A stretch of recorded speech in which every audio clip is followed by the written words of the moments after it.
जय राम भैया। जय राम और भैया। अरे बहुत बढ़िया है भैया। अरे कुछ जान नहीं पायो।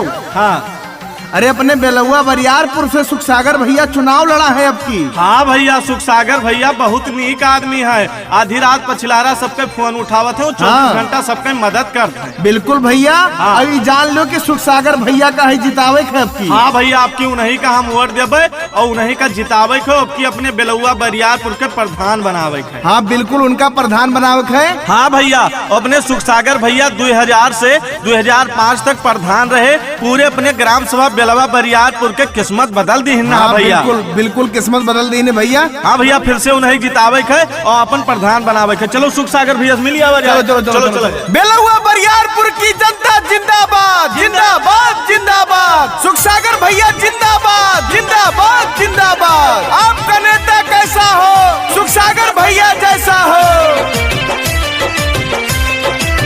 सुखसागर भैया खड़े हैं पारधानी, सबके दूर करिए दुख परेशानी, सबके दूर करिए दुख परेशानी। सुखसागर भैया खड़े हैं पारधानी, सबके दूर करिए दुख परेशानी। चमकेला के गले सड़क पूरा गौआ हो, चमकेला के गले सड़क पूरा गौआ हो। चाचा चाची जिताई दा चुनौआ हो, सुखसागर भैया के जिताई दा चुनौआ हो। मौका मिला इस वर्ष से, सहयोग आपका चाहिए, विकास का गंगा बहा देंगे, बस आशीर्वाद चाहिए।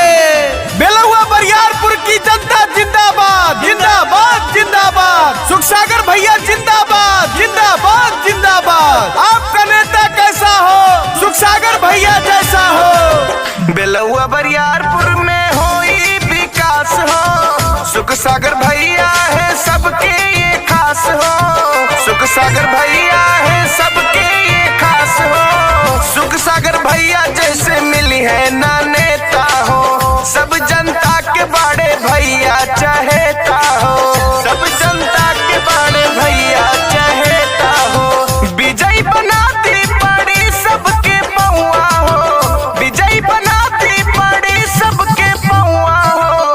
काका काकी जिताई दा चुनौआ हो, सुखसागर भैया के जिताई दा चुनौआ हो। बुजुर्गों की तकलीफें, युवाओं के गम देखेंगे, हर घर की समस्या को सुखसागर भैया देखेंगे। बेलुआ बरियारपुर की जनता जिंदाबाद जिंदाबाद जिंदाबाद। सुखसागर भैया जिंदाबाद जिंदाबाद जिंदाबाद। आपका नेता कैसा हो, सुखसागर भैया जैसा हो। दुखिया गरीबवन के करी है सम्मान हो, सुखसागर भैया जी उतरे मैदान हो, सुखसागर भैया जी उतरे मैदान हो। सोचल सपना होई सबके पूरा हो, राही कौनो ना काम अधूरा हो, राही कौनो ना काम अधूरा हो। बेलुआ बरियारपुर में रहीन के नमवा हो, बेलुआ बरियारपुर में रहीन के नमवा हो। भैया बहिनी जिताई दा चुनौआ हो, सुखसागर भैया के जिताई दा चुनौआ हो। बहुत देख ली जमीन, अब आकाश देखेगा, जमाना इस पंचायत का अब विकास देखेगा।